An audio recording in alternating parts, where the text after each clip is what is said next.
Hey guys, welcome back to Zenjin. This is another video in the how-to series that we do. This is a beautiful Triumph 675R Daytona. The R comes with Ohlins suspension and Brembo brakes. In this video, what we are going to show you is how to do an oil change on the front forks of this motorcycle. We have a bunch of Ohlins forks that come in which are not done the right way, and there are parts missing and the settings are off and a lot of other issues that happen. So we're going to show you how to rebuild the front forks. The seals are good, so we're not going to change the seals, but we're going to show you how to do an oil change. They'll be calling me royalty.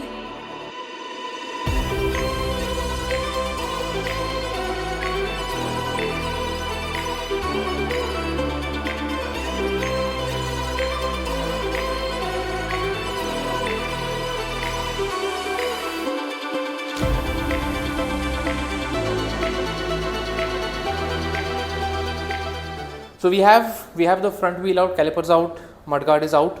Before we get the forks out, like I said, we need to loosen the cap. To loosen the cap first, we need to loosen the top clamps. Now as that clamp loosens, that reduces the amount of load that is put on the thread that is holding the top cap in place. The blue color nut is your preload adjuster. That is not what holds or what you can use to rotate the cap off. You can do that, but you are definitely going to end up damaging the internals. You need a special tool to remove the top cap, something like this.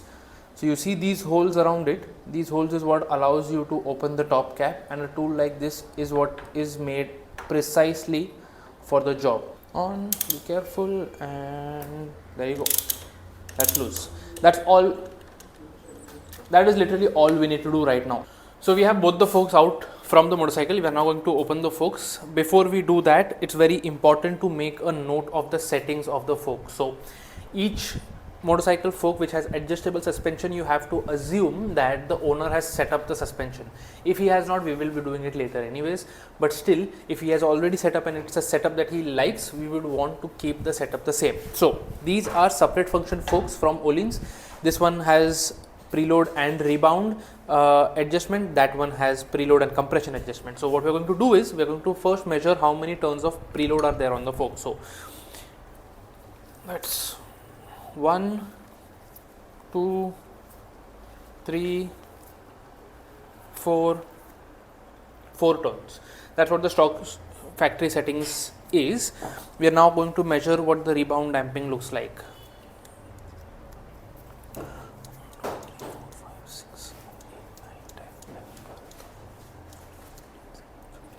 That's at 15 clicks. So I'm going to make a note of this: 4 turns and 15 clicks. I'm not writing it on the fork stem, don't worry, we'll put a sticker on that we will remove before we put the fork back on.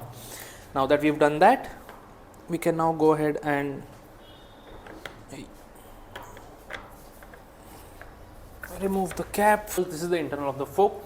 Here's how it works. There's a lock nut that you can see right there. We've removed all of the preload, right?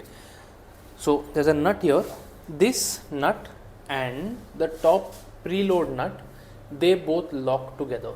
So I need this spanner here, and I need something to hold that nut there to open and make the top cap free. We're going to do that here before we take the fork in to drain. This is the tool that we are going to use. It's a long spanner that is the perfect size for this, specially made for Ohlins suspension. Lock this, and there you go. So that has made the top cap free.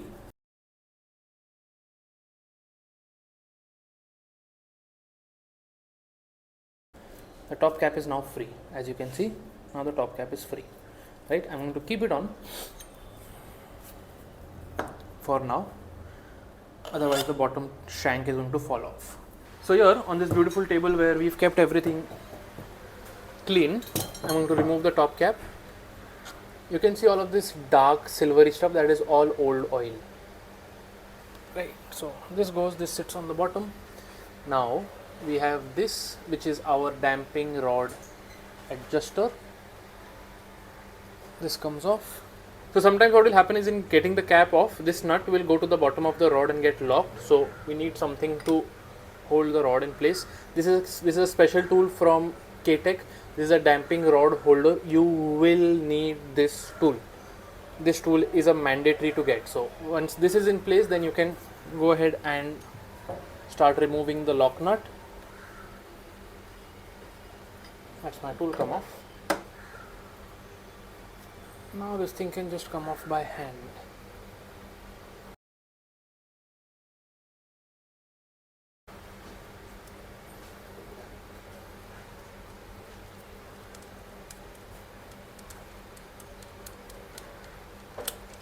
And the nut has come off. That's the nut. That's your top plate. Look at that gunk. All of that is because of old oil. We can now get the oil and the spring out. So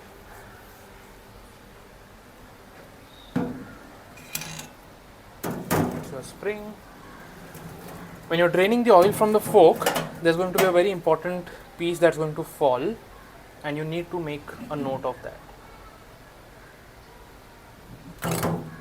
That's your preload spacer. You see that little needle, and there will be another thing that will fall, that spring. I'll just show you what that is. So for now, I'm going to leave the fork upside down, pump this a few times. This needle and this spring, very important. Now I'm going to pump this as much as I can to get all the oil out.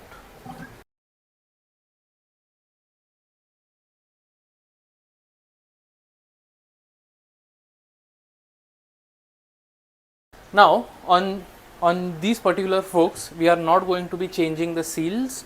The seals are from SKF, imported quality, pretty high quality seals. We don't need to change them. We will be greasing them once the fork is back assembled together. But on this fork, it's pretty straightforward to change the seal. You don't have to do any sort of clips. This outer tube will just slide off your inner tube. You can change the seals with a screwdriver with some protection and put new seals in, slide the fork back on, and continue from where we are going to continue after this. The next step now is to clean everything that we have. Now this is the preload spacer. Anything that goes inside the fork, which is a metal or a plastic part, just gets wiped clean. There's no dirt, dust, grime in here. The best thing to clean this is going to be the fresh fork oil that is going to go in. So you just take some rag and wipe it clean.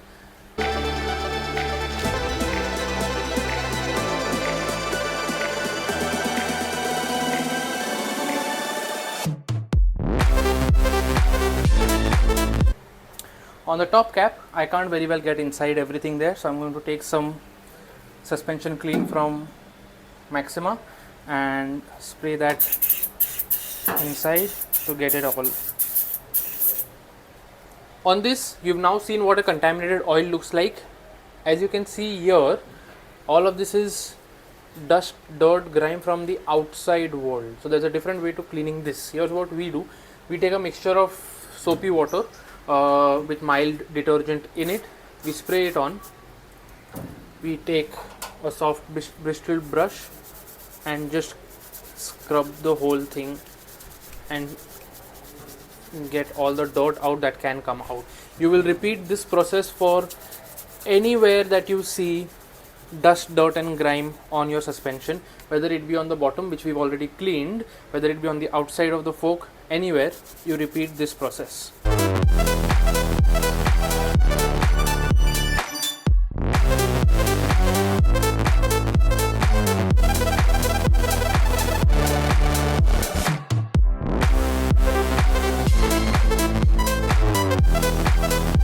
So our fork is now fully cleaned. All the parts are clean. Everything is ready to be assembled. We'll now talk briefly about fork oil. So this is the fork oil that we are using. Every manufacturer makes fork oil in different weights, which is 5, 7, 10, 15, 20, etc. Unlike engine oil, fork oil is not regulated through the market. So Liquimoly and Maxima 10W40 engine oil is going to be the same in terms of viscosity. That's not the same with fork oil. 5W from Maxima is going to be very different from 5W from Liquimoly and 5W from Putline. They are very different. We need to look at something called CST, and we need to match the CST that is required for your Ohlins forks. Based on the rider's requirement, based on how he wants to ride the motorcycle, we can vary that CST, make it softer, make it stiffer, and how you want. So talk to your rider, talk to the rider, see what he wants. Based on that, know what your stock fork oil CST is for each and every fork. Based on that, make a judgment call as to which fork oil to go for. Don't go blindly by weight. That's the wrong thing to do. Now we've left the fork for at least half an hour for it to drain. We've pumped it many times to get all the oil out. You will feel when the oil has completely come out. The next step is to fill oil. To us, it does not matter what the quantity of oil is. The only thing that matters is the oil height. Whatever fork you are rebuilding, you need to have the value of fork oil height known to you. That way you are always going to have the right amount of oil going into the fork, not by quantity. That height can be varied depending on rider preference. You can make it smaller gap, you can make it a bigger gap. I'll change the handling characteristics of the motorcycle massively. So that is something you can play around with. To us, the quantity does not matter, only the height matters. Nothing in the fork has been put back. After we've cleaned the fork, we've not done anything. I'm going to pull this up. I'm going to start pouring oil.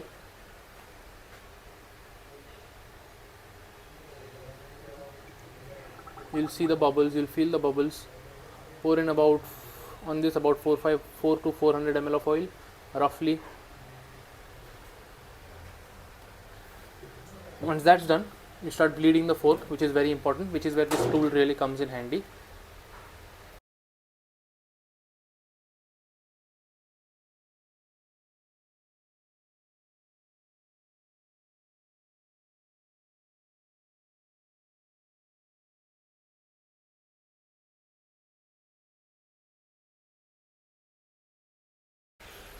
Pump it a few more times just to be sure.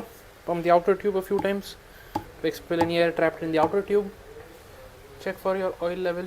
Now I know what the oil height here is, so I'm just going to take a scale and measure. There's a special tool that comes for this as well.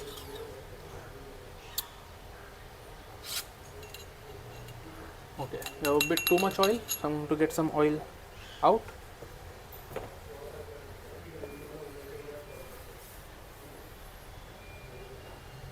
There's a special tool that comes for this, but I'm doing this, and we have that tool, but I'm doing this to show to people that it can be done even without that tool.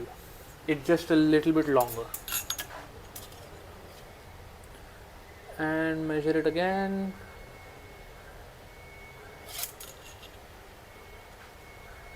It's pretty close. So just a little bit more oil that will come out.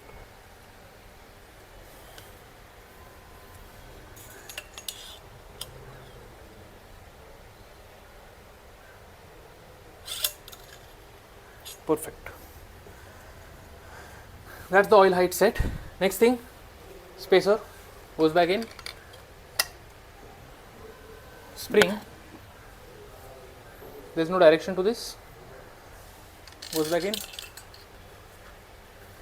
The oil height is measured without anything inside the fork, and the fork fully compressed. So the outer tube should be fully compressed, the damping rod should be fully compressed.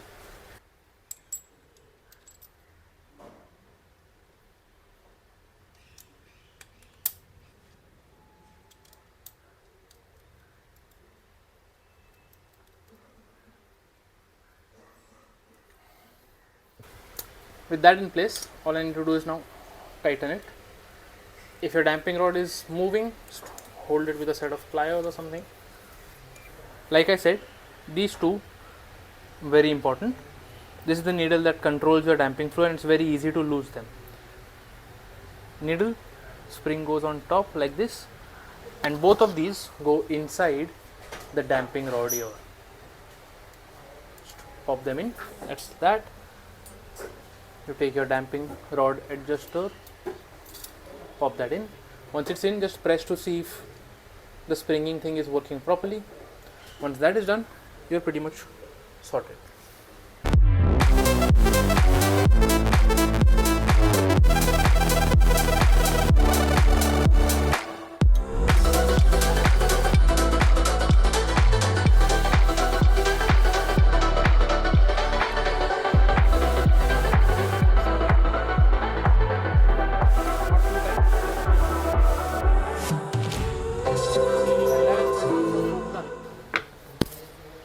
special grease, this that is oil soluble. I like to put a little bit of this on the o-ring and the thread, so it's easier to get the cap open next time and it does not seize on me. That done, fork slides on. I wait for the click. There you go.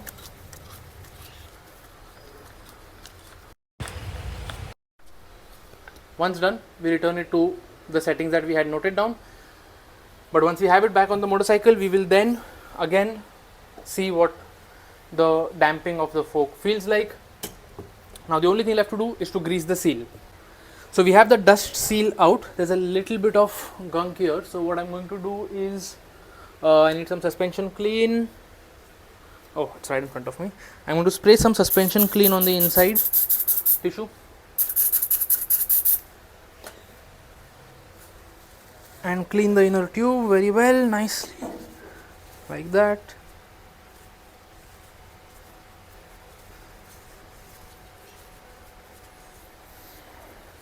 Fork is nice and shiny now. I'm going to take some Teflon grease now. Take some Teflon grease and apply it evenly along that pipe. And now wipe my hand nicely.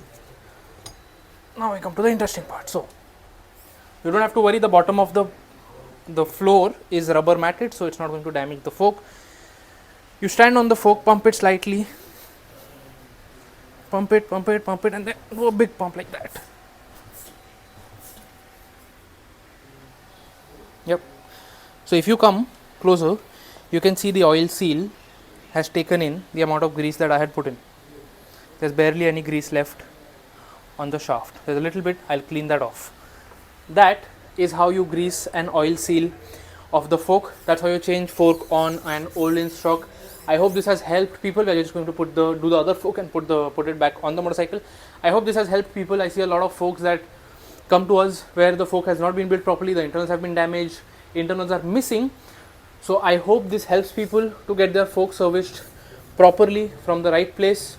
If you don't have anyone trustworthy, you can always get your forks out, ship them to us. We will rebuild the forks as per your specifications, as per how you want them, ship them back to you. You can put it back on your motorcycle and have a fun ride.